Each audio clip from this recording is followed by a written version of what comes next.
वजीरगंज विधानसभा के भावी विधायक आदरणीय चिरंतन कुमार चिंटू जी उपस्थित हैं। स्वागत करें, जोरदार ताली बजाइए, जोरदार ताली, जोर से चिंटू भाई का जिंदाबाद। यहाँ पे बात ये हो रही है कि चिंटू भैया एक ऐसे प्रत्याशी हैं जिनका हर समाज में, हर वर्ग में इनका चाहने वाले लोग हैं, इनके समर्थक हैं, इनके वोटर्स हैं, और वो आपको दिख रहा है। लोग ये दावा करते हैं, जो चिंटू भैया के विरोधी हैं, वो ये दावा करते हैं कि इनके साथ भूमियार नहीं है, इनके साथ राजपूत नहीं है, इनके साथ माइनॉरिटीज नहीं है। तो वो आज आपको इस सभा से साबित हो गया होगा कि मुसलमान किधर है, भूमिहार किधर है, और यहाँ तक के राजपूत भी किधर है। इसलिए आज ये सारा भ्रम दूर हो चुका है।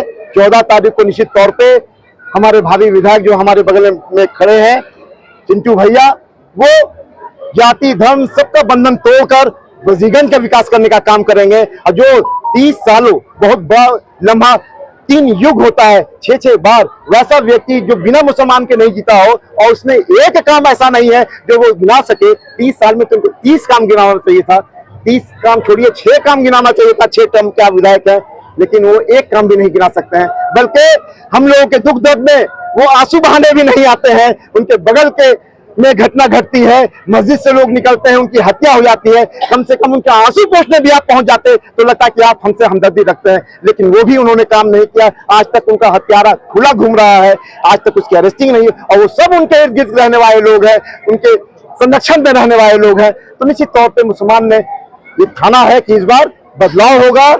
ए भी नहीं, बी भी नहीं, इस बार सी होगा, चिंटू भैया होंगे। महिला भी समाज की काफी संख्या में सामने। देखिए, आपने बड़ा अच्छा मार्क किया है। वोटर्स महिला ही होती हैं, ठीक है। बहुत बड़े बड़े नेता भी महिला को ही दिखाते हैं, और आज आपने यहाँ महिला की संख्या देख लिया है। महिला ही घर चलाती हैं, और आज सुबह 10 बजे से ये लोग बैठे हैं, अपने घर में खाना बनाने का काम नहीं किया, यहाँ पर चिंटू भैया का इंतजार करने का काम किया। इससे ज्यादा और क्या सबूत आप लोगों को चाहिए कि मुसलमान कहाँ वोट करने वाला है। चल चुका है, और हाथी जब चलता है तो जानते ही है कि क्या होता है चेस में। कोई नहीं है, बहुजन है, यहाँ जात की बात ही नहीं है।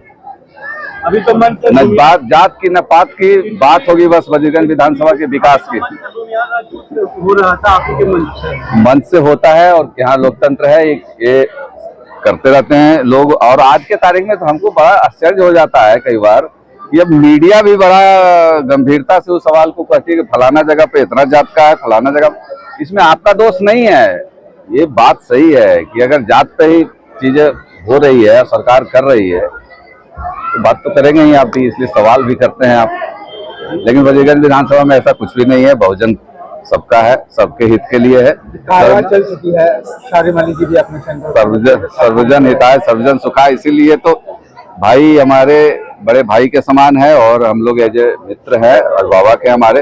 और आप सब जानते हैं कि 2010 में वजीरगंज से भी विधानसभा चुनाव लड़ा, फिर बेला से भी लड़े, तो इनको तो चुनाव लड़ने का बहुत बड़ा अनुभव है। और निकटतम प्रतिद्वंदी किस पार्टी को मान रहे हैं? हाथी का कोई निकटतम प्रतिद्वंदी कहाँ होता है, आप देख लीजिए, कहीं लिखा है उसका कोई।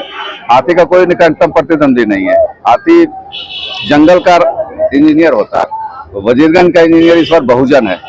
वो अपना रास्ता स्वयं बना रहा है, और आप देखेंगे कि वो रास्ता जो बनाएगा उस पर बाकी के लोग बाद में चलेंगे। इसलिए कोई हाथी का कोई प्रतिद्वंदी नहीं है। वैसे सर आपको समर्थन क्या हुआ? ऊपर से समर्थन हुआ या फिर यहीं पर लोकल समर्थन? नहीं, देखिए, बात भी हुई थी, और मैंने उनसे आग्रह किया था, और साथियों ने भी सबने आग्रह किया था। उन्होंने कहा था कि अगर कोई अच्छा उम्मीदवार है, तो वैसे भी उनका कोई उम्मीदवार यहाँ चुनाव लड़ तो रहा नहीं था। इसलिए ऐसे लोगों को जो हमने उनको बताया, समझाया कि सर यहाँ पे पिछले जब मुफस्सिल था तो यहाँ पे एक व्यक्ति 50 साल से चुनाव लड़ रहा है, 45, उसमें से 30 साल तो वो विधायक रहे हैं, और फिर उनकी उम्र भी काफी हो गई है। दूसरी बात, जो दूसरे लोग हैं वो कुछ काम नहीं, तो दोनों मिलाकर के वजीरगंज विधानसभा की जनता को फुटबॉल बनाए हुए है। तो उन्होंने कहा कि नहीं, तो फिर आप मजबूती से लड़िए, और मेरा समर्थन साथ है।